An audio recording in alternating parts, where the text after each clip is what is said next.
So Ralf, hello. Hey. Graduated with a master's degree in Stuttgart, 2018. Yeah, actually have a PhD also. PhD as well, okay. Founded Sereact in 2021. Yeah. Seed round 2023. Yeah. And then Series A funding February this year. Yeah, absolutely. Impressive. Thanks so much. Very impressive 7 years. Summarize the last 7 years. I would say it's been a ride. I think it was always about the journey. I think we founded a company with the belief that we felt really frustrated the way robotics 1.0 was stuck in basically this hard-coded automation that only can deliver in high volume, such as automotive, such as other things. And it was really annoying and also really making me sad that robotics can only serve in these hard-coded cases where they do over the same motion over and over, day in, day out. And if something isn't in place, the whole application breaks. Mm-hmm. And this was also something where my co-founder Mark and I had a lot of energy in researching to introduce robotics 2.0, something that is intelligent, sensor integrated, uses camera, tactile sensors to be more capable to do more and more picking like we humans do it. Which means we don't need to train to pick a certain item because we have such a strong generalization capability and we have such a big expertise and knowledge of manipulating and picking stuff. And therefore, we founded a company with the belief to deliver robotics that is zero-shot capable, that can pick stuff without ever seeing it before, that can manipulate without, hard-coding the robot. And with that belief, we founded the company Sereact, and it's also in the name. Sereact is an acronym for 2 cents, about your environment, about your internal state of knowledge, reason about it, to make a plan, a sequence of action to solve a manipulation task and finally act. And that's Sereact. Yes. Yeah. Oh, cool. And you touched on some of the previous points there, but what are you seeing in the market at the moment? Are the pain points that either your customers are experiencing or what you're identifying, and then where you fit in?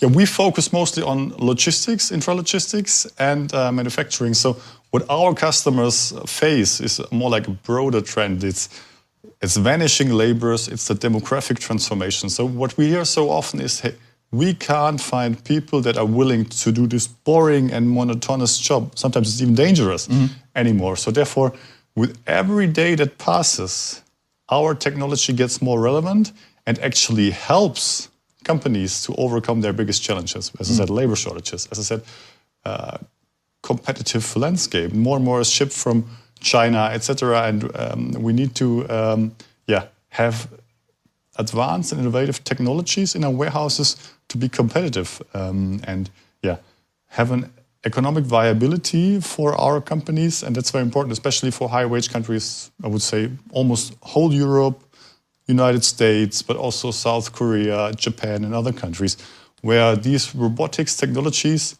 are actually the most critical thing that this company will not die. Mm-hmm. But then you've also got the efficiency, the benefit of the efficiency as well, right? Not just the labour shortage, which is here, like you say, in high-cost countries, but then also the efficiency of a robot versus a human as well. Absolutely. I mean, first things first, of course, we need to deliver the productivity these companies need. Think of companies like Amazon. If they can't manage to ship out stuff in time, the end customer would be very unsatisfied. And therefore, it's, of course, the bare thing of getting it shipped, but also 24/7 warehousing, dark warehouses, where robots do this job day in, day out, Sunday night, so that we, the end customers, can do what we love so much, and is sitting on a sofa and ordering stuff on a Sunday without even leaving the house. Mm-hmm. Mm-hmm. And how, not just Sereact, but in general, how do you think we're doing in the pursuit of robotics, of AI and automation? You mean we in terms of Europe, or? Yeah, I'd say Europe, or just how far do you think we've got to grow in terms of the industry? Yeah.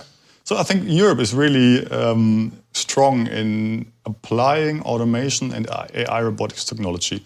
And I think this is also pretty clear, also what we can verify as Sereact, that we sell the most in Europe. Mm-hmm. Why is that? Because AI robotics in warehouses needs some sort of foundation, which is conveyors, which is automated storage systems, such as shuttle systems. And we have these foundation in Europe. US is catching up, and other countries as well. But I think Europe is really the go-to market for AI robotics in logistics. Because the foundation is there, and AI robotics is most of the time the last missing puzzle piece to fully automated warehouses.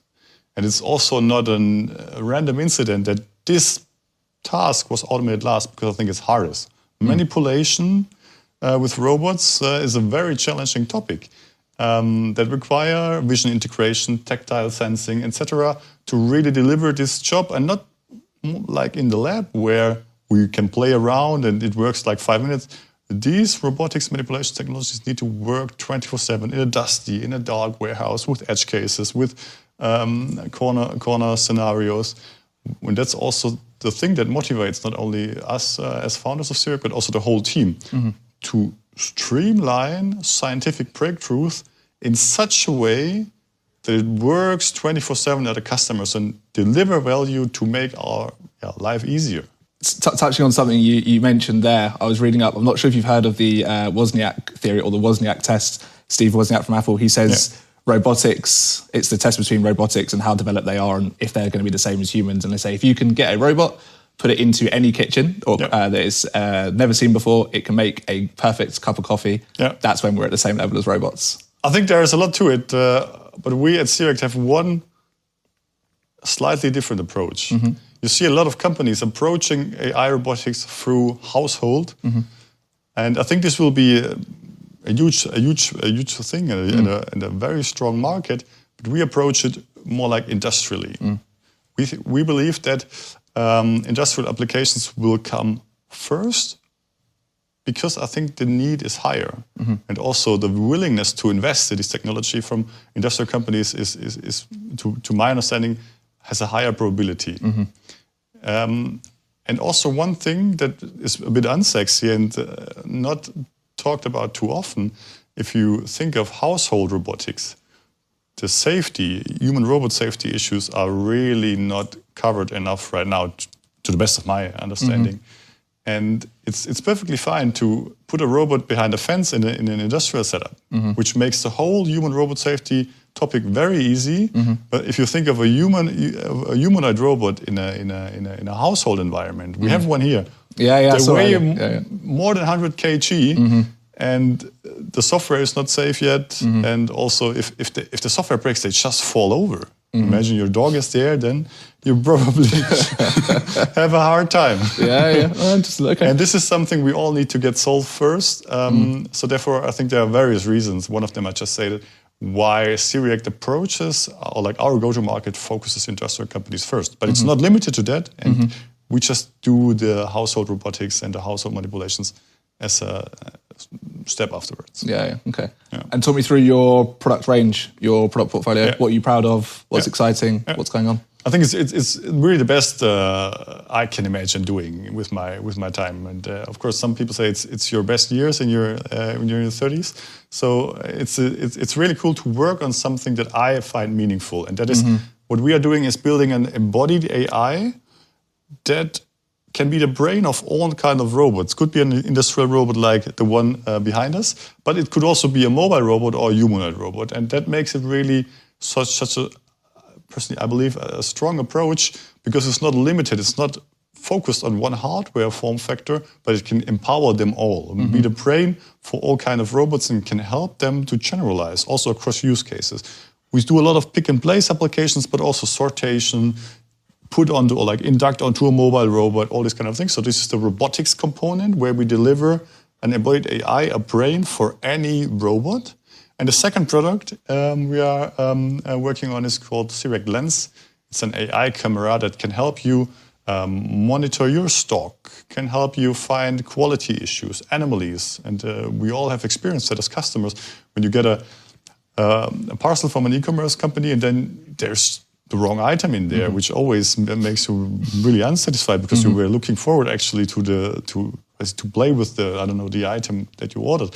And these AI cameras can actually solve all these issues and help our customers to have a digital twin of their storage systems and of their stock, help them basically to transition into a data-driven warehouse solely by having a camera that is basically in the inbound, outbound, on top of conveyors, on top of ports of automated storage systems, and can leverage what they see to say, hey, look, so many items there, this item is broken, this tote is empty, even though it shouldn't be empty, and makes a cool solution also to our existing customers to help them have a better understanding of what's going on. And then we have a third product, which is called Sereact Platform, that is an overarching data platform that can help you leverage the data, cross-correlate all what's going on in your warehouse, and you can ask prompts, hey, show me all totes with defective items, show me all items, all totes with blue cups in there, which finally helps you to use all the real-time data that is ongoing, that is shooting through your warehouse, and cross-correlate it, interconnect the dots, and finally have a good understanding of what's going on. Brilliant. Okay, and to be fair, you mentioned and answered my next question very well in terms of the Pick GPT that you have using real-time data. I think that's super important. One of the main benefits of AI, providing that feedback to the customer so they know what's going on, and then also yourself as well. But can you go into a bit more detail about Pick GPT? Sorry. Pick GPT, that's cool. We released Pick GPT, I think, end of 2022. There was the big ChatGPT hype was really just ongoing, and Sereact was one of the first ones to transfer a large language or large vision models to robotics with Pick GPT. So what we released back then was a robotics transformer that can use multimodal data, such as a written or a spoken prompt, a task. Hey, pick this item or sort that for me. And then it can also use the cameras, the camera streams of the robot, and other data modalities to have a better context understanding of what's going on, and therefore being orders of magnitude better in deliver the robotics manipulation the robot needs to do. And we were also one of the first ones to bring this to customers with a really helpful feedback, and could advance this technology over and over. And now we're right before launching our successor, the official Pick GPT successor. The code name currently is Cortex, like the brain region. And this is really bringing our vision language action model to a new level, because it doubles down on cross embodiment, which means it's even better in working on different robot modalities. We will also present footage how we have humanoid robots actually working in the lab, but not like carrying these trays around that no one uses, but actually standing in front of an auto store, picking out their, placing into parcels. So actually those tasks that humans are doing. And a lot of other cool stuff, and we're going to release it on 15th of September, and I think it's going to be super cool. Awesome. Are you able to talk about, when I was walking around, you had the headsets? Are you able to talk about that? Can I ask? Yeah, sure. Yeah. Tell me about that. I wanted to check it wasn't confidential first. It's all about data strategy. And for Sereact, it was always a mixture of data sources. Of course, we all use these kind of internet scale data sets that you can use, I don't know, open sources like Wikipedia, but also image data sets, and have a huge amount of data. But also we are using other data sources, I would say high quality data sources, where we have human teleoperators. So then you can use VR headsets. I think there are plenty of them out there, and they can track your hand motion to teleoperate a humanoid robot or a robotic arm to really deliver the edge cases, where we can then basically train the robot on this actual embodiment it has. Could be this arm or the humanoid robot. That makes it really useful to train imitation learning policies. And I think there's a lot of ongoing in the research community with such vision language action models. And we use them to make our robots even more capable, especially in edge cases. Let's say if there's an object, a really thin object, and you have a 2-finger grip, but then you want to go with one jaw underneath the item to pick it. And such kind of behavior is really hard to train a robot. And there we use imitation learning or like teleoperation technologies to make our policies even better. Yeah. I guess especially in like the grocery world, when you've got things like plastic bottles or glass bottles, right, where it's very hard to pick up for various reasons. Yeah. That's another selling point there, right? Yeah, absolutely. Yeah. Cool. Awesome. Broad question: life of a CEO, co-founder, being in a startup that you are. You explained earlier, obviously, where the passion comes from, where the vision comes from of Sereact.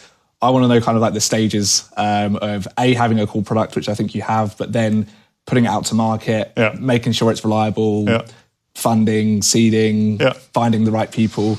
I want to know everything about life of Sereact from your perspective, or even any other startup. So we'll break them down individually because that's a very big question. But let's go back to the start. Obviously, the products I understand, but then putting the product out to market. Yeah.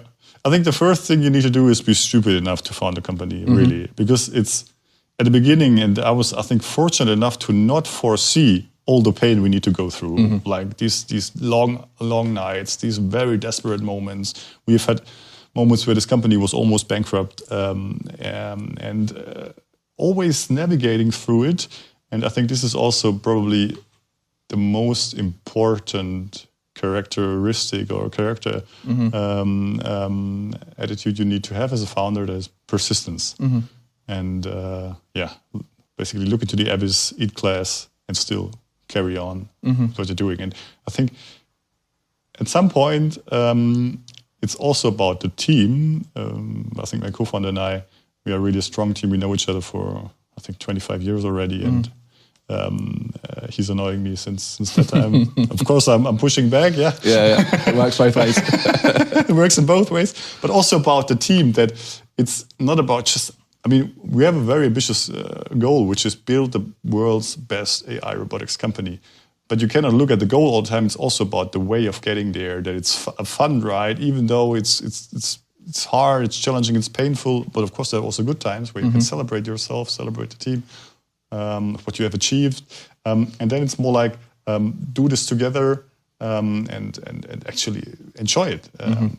And I think one of the first realizations when I was a founder is that on a daily or weekly basis you have these ups and downs. Good news come, bad news come, and it's also at some point it can be very stressful for some people. But for me, it's also some sort of excitement because I'm always curious of what comes next. And when you really when you have some achievements, you basically always have the feeling, okay, now something bad might happen. But then I think it's also about first thing, be stupid enough to do it. It's very important to carefully choose with whom you're going on this ride. This is probably the most important topic. So for me, that was easy. It was a clear decision, and I'm very grateful that I have found these or have had these great people or found these great people to accompany us or me on this journey. That's great. The second thing that you need to master for a deep tech company is build the tech. And that's also something that is really exciting, especially for me as a roboticist. And I've wrote a lot of research papers and stuff like that. And I've done demonstrators and applications, robotics applications that are good enough for a paper, which means it works for 5 minutes, but not more. And shipping really cutting-edge algorithms, cutting-edge AI breakthroughs to a customer is a different thing. Okay, how so? It needs to be so robust and so reliable that it works 24/7 and works with different items, different light conditions, different usage also, that the customer at the end of the day has a justification to use this. It needs to be better than they expect, and especially it needs to help them save costs. So therefore, you really need to have an easy-to-use system. It needs to be good enough for the daily operations. It needs to be very reliable. And I think that's the second challenge. To be capable of deliver a technology that is solving a problem one could not solve until that day, and doing it in such a way that it's great to use. Because what we are building is something that needs customer success. We need to have hundreds of robots at one customer, not only one per customer. Other than that, the overhead would be too great. Therefore, you need to build a technology that can actually deliver on the promise. Yeah. And how do you find the balance? You mentioned a little bit there about the customers and the reliability, and obviously they're using it to hopefully reduce costs. Yeah. How do you find the balance between the pressure you're here because you've been bold, you've created something that not many people are doing, is very difficult to do, as you mentioned. You obviously have that expectation or pressure to keep doing that, to keep striving forward. Yep. But then you need the balance between keeping your customers happy, keeping things reliable, which doesn't always necessarily come with striving for new technology. It's very hard to find the balance point, right? So how'd you go about doing that? I mean, at the end of the day, you need to understand that after the technology is on a good direction, of course, you always need to innovate, push, and implement novelties and new breakthroughs in it. But then the next challenge is really build the go-to-market engine. You need to have a repeatable process of selling it to the customer. You need to have a clear value proposition. You need to actually deliver on what you promised. And then you need to, of course, also focus on, and that's also a very exciting thing, because you need to basically tweak on your product market fit, which is something you can build a great piece of technology, but at the end of the day, someone needs to find it useful and needs to do a return on investment calculation. So therefore, you really need to spend time with a lot of customers. That was basically me doing in our founder duo, that I traveled to so many customers, sat in warehouses, sat down with them and said, hey, look, what is really bugging you? And what is the thing that if I could change it as Sereact would basically be most beneficial for you? And then you really need to understand which problem to solve, because there are so many problems out there to solve, and some of them are worth solving and will make this company great. Some probably not so much. And you mentioned the deployment. Is that one of the easier things in your job? Because naturally, where you mentioned at the start of the podcast, you've got the rigidity, if that's the word, of prior robotic solutions, and then the sort of how adaptive you are in terms of your products and your software and what you can do. Theoretically, that should reduce the amount of time on site doing actual deployment and programming and things like that. So is that one of the easier tasks, if that's fair to say? Yeah. I mean, this is something where we also capture from our customers. They said, hey, especially customers that use a competitive solution of ours. It's not like setting the hardware is 1 or 2 days. That's I would say a very deterministic task. But getting the AI and the software into place, that took too long. And we have heard of customers that are using a competitive product said it took weeks or even months, because the competitor were like hard coding machine learning models on the items, which is insane. Imagine large e-commerce companies, they add tens of thousands new items every day and ditch probably the same amount for it. And that's very, very interesting, where I said, we need to build an AI that can actually generalize on the items, that delivers such an understanding about the physical world, but also the system dynamics. When I apply a force on the item, would it flip over or not? To be really good at moving stuff, manipulating objects and putting them or like placing them in the exact position where we actually want to place them. So one big focus topic for us was that our AI, and especially the vision capabilities, needs to be so advanced that it can segment and understand the environment and generalize also on manipulation strategies without being trained on the items or picking the new item several times. It needs to work out of the box, zero shot. I think there we are really strong, but also customers told us that they had people there that programmed the robot at the customer side with the robot manufacturer's programming language, which is usually 70s style programming paradigms. No one should do this anyway, it's my opinion. So therefore, we thought we need to develop such a vision language action model that is basically an end-to-end approach that can process all the data modalities using transformer-based architectures, can process text, sensor data, but also visuals and other data domains, and then directly and real-time control the robot, and therefore also being capable of be reactive. If the item slips, it will just try to re-grip it. And this is something that helped us to win 100% of the tenders we participated, because we were the only one at Sereact that dared to go out with a roadshow robot. What does that mean?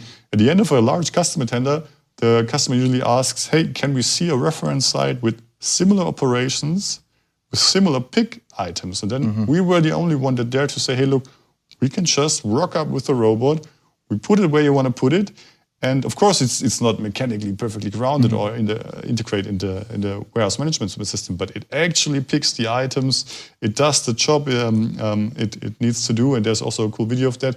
And this is giving our customer or potential clients such a good understanding of our technology and also about the generalization capability that they know and understand. If Sereact can bring a robot to be productive within 2 hours, that it's never seen before, that an environment it's never seen before. It's never seen before, with items that it has never seen before, then this robot will also be capable to adapt to new scenarios, to new items when they change their portfolio, etc. And that gives a strong understanding of why Sereact embodied AI is market leading.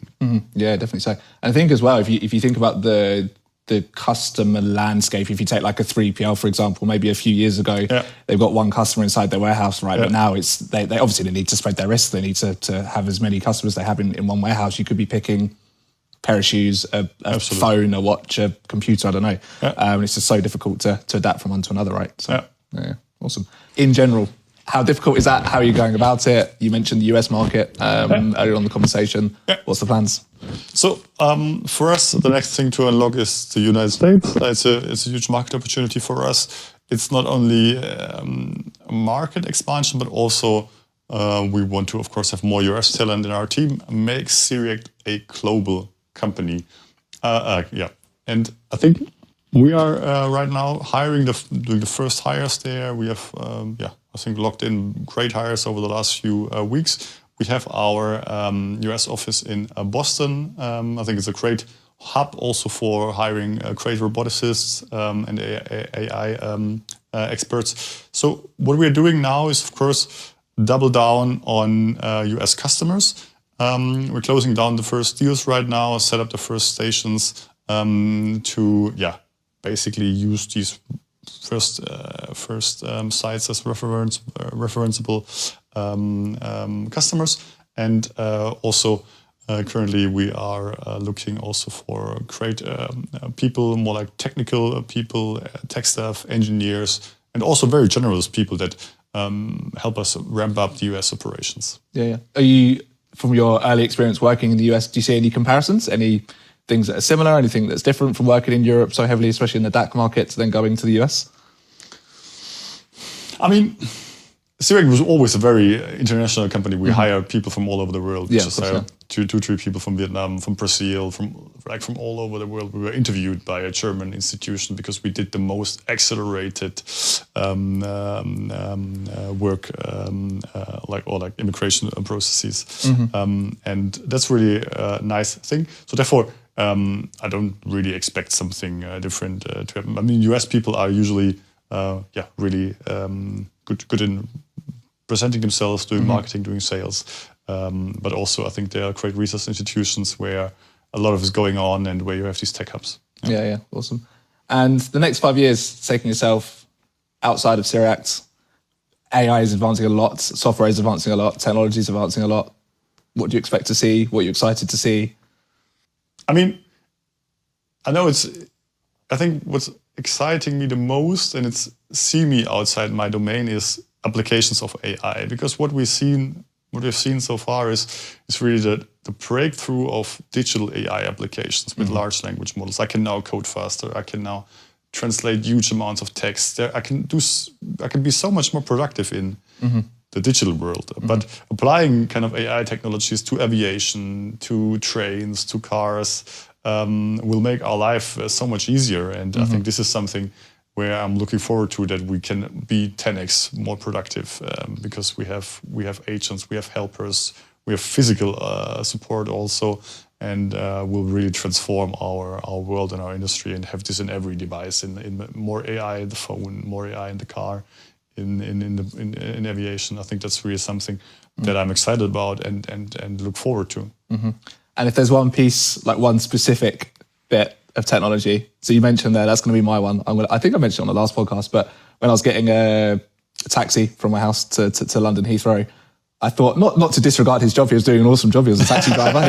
He was doing his job. He maybe thinks that my job is pointless, but I just thought, does anyone need to be in the seat? I didn't speak to him at all. I got in the taxi, he drove me to the airport, and then I got out and said goodbye. And I was thinking, does this need to be, do you need a person here? Can you automate this? I know, especially in the UK, there's a lot of what's the word? Laws and regulations that need to be passed from a liability point of view, and then the LiDAR, if it rains, like you say earlier, in a controlled environment, it works okay. I know they're doing a lot in San Francisco, but in the real world, and you've got potholes and rain and things like this, maybe won't work as much. Absolutely. So that's what I find quite interesting. But for you, what piece of tech is cool? I think driving, autonomous driving is a great.